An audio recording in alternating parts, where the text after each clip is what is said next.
Alright, welcome back to our channel. Ito muli sa RP Max Vlog. Sa mega love shoutout po sa ating lahat guys, mga kaibigan, mga kapatid, mga kalingap. Isang mapagpalang araw po sa ating lahat. Good morning, good afternoon, good evening as always. Kung nasaan man po tayong sulok sa mundong ito. Okay, so meron po tayong konting reaction ngayon guys. At unang-una po, gusto ko lang pong batiin ng congratulations si Ruel of Malalag at yung kanyang buong team, Darak, at kasama na din po si Richelle Morales, dahil nag 300,000 subscribers na po si Ruel. Okay? Tamang-tama din po ang timing, dahil kanina pong umaga sa live po namin, nasingit po namin, na-discuss po namin na itong pag-angat nga ng subscribers ni Ruel of Malalag ay sa analysis po namin ay mabagal ito. Mabagal po ang pag-angat. Okay? So, pero ganun pa man, ngayong araw na ito, nag 300,000 na po si Ruel.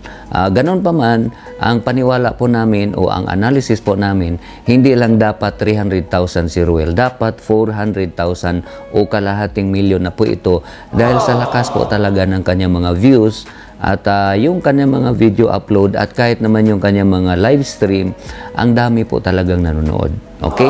Kahit naman si Kuya Val, nabanggit din po niya yan sa kanyang live na sa pakiramdam niya o sa analysis din po niya, mabagal ang pag-angat ng subscribers ni Ruel.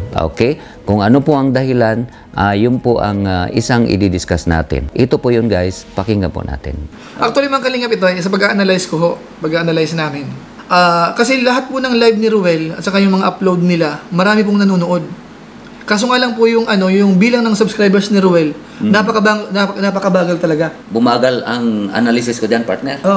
Dahil sa panay live yung sa kanya, yan talaga si RP ayaw talaga. Kasi isa yan na pag-aralan ko rin, partner. Pagka panay live ka talaga, hindi ko rin maintindihan. Pero yun ang sabi ng mga analyst, mga YouTube channel analyst. Na yung pagtakbo o pag-angat daw talaga ng subscriber mo, babagal. Yung sa algorithm kasi at saka yung recommendation, babagal. Naapektuhan nila kapag madalas nagla-live. Basta madalas nagla-live. So yan po yung, kasi si RP ang nagre-research talaga tungkol sa mga pagla-live. Bagamat hindi naman namin sinasabi na huwag kayo mag-live.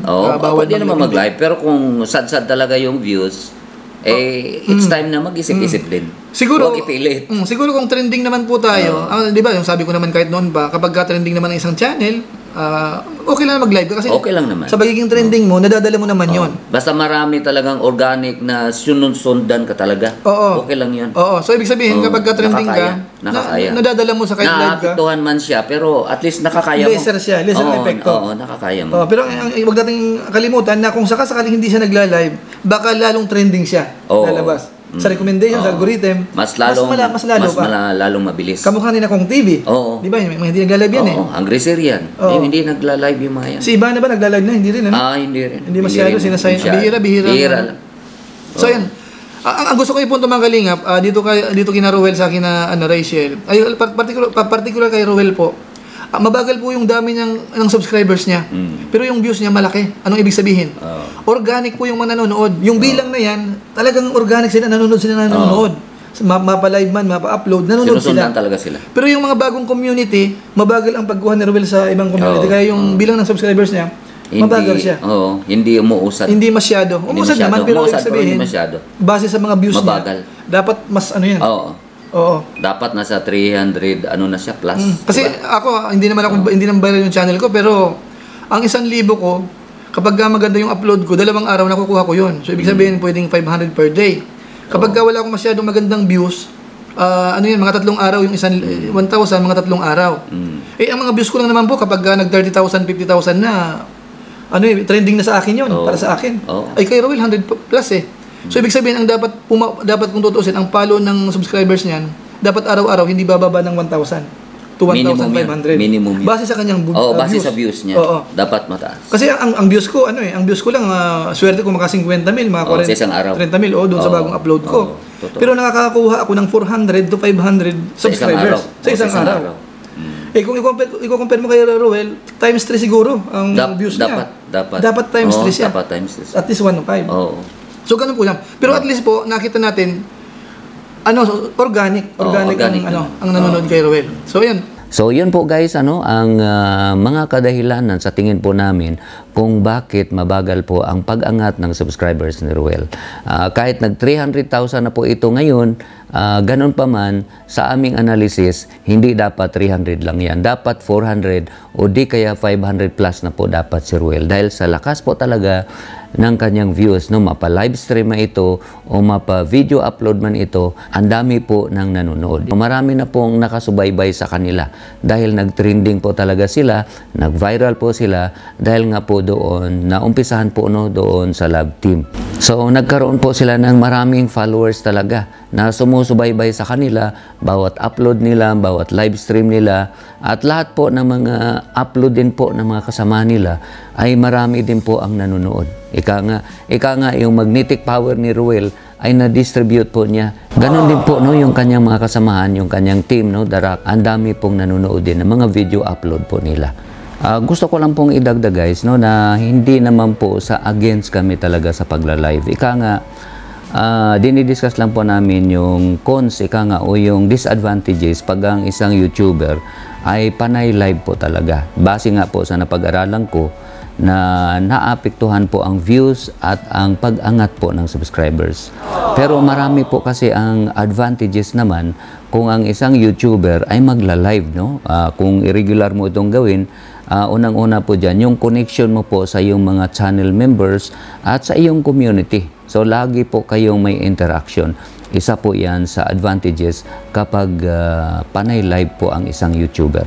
At ang isa pang advantages din po guys, sa pagla-live, dagdag revenue po yan. Dahil yung mga audience natin, yung mga audience natin sa live natin, pwede po silang magpakulay o pwede po silang magpadala sa atin ng super chat. So, yun po ang kagandahan kapag nagla-live naman tayo. At isa pa, yun nga po, pwede po tayong magbigay ng update. Katulad po ni Kuya Val at yung mga ibang nagla-live po lagi, dahil marami po ang nakaabang sa kanila na magbigay po sila ng update sa kanilang community. So tayo, sinusundan natin si Kuya Val sa kanyang pagla-live dahil naghihintay tayo ng kanyang mga announcement kung ano po ang yung mga update niya sa kanyang mga proyekto dito nga po sa Team Kalingap. Pero on the other side, dahil nga po sa pagla-live naman lagi ng isang YouTuber, hindi lang po si Kuya Val, marami pong mga nagla-live araw-araw, ang epekto po niyan, yun nga po yung na-discuss namin. Ang views mo, posibleng mag-suffer yan at yung pag-angat ng yung subscribers ay posibleng maapektuhan. So, sa isang YouTuber, nasa kanya na po yun. Kung alam niya yung disadvantages, pero okay lang sa kanya dahil nga nakafocus naman siya sa mga advantages ng pagla-live, ay okay lang po yun. Okay? Kasi nasa kanya naman po yun. Nasa atin po yun kung ano po yung gusto natin gawin sa channel natin. Okay? Kung okay lang sa'yo na mabagal yung pag-angat, okay lang sa'yo na medyo affected yung views mo, basta meron kang connection lagi sa audience mo at minsan meron kang mga revenue, dagdag revenue dahil nga sa mga pakulay, palipad o super chat, ay okay lang po yun. So, nasa atin naman po lahat guys dahil tayo naman po ang nagko-control kung ano pong gusto natin gawin sa channel natin. Okay? So, yun lang po guys ang aking konting comment, konting explanation po dito nga po sa subject natin. So, sa mga bago lang po guys ng aking munting channel, huwag po natin kalimutang i-subscribe at paki-like din po ang video na ito. At huwag po natin kalimutang suportahan ang ating ama ng Kalingap na si Kuya Val Santos Matubang, Kalingap Rob, and Ate Edna Vlogs, and of course, si Ruel Umalalag. Suportahan po natin guys yung kanyang team kasi siya po yung topic natin ngayon. Okay? So, bago po i-end itong video na ito, meron lang po akong isa-shoutout.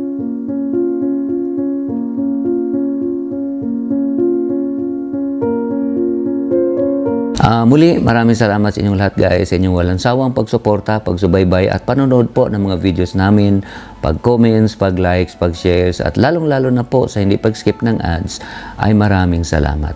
Ingat po tayo guys, kung nasaan man tayo. God bless everyone. I love you all. Bye-bye.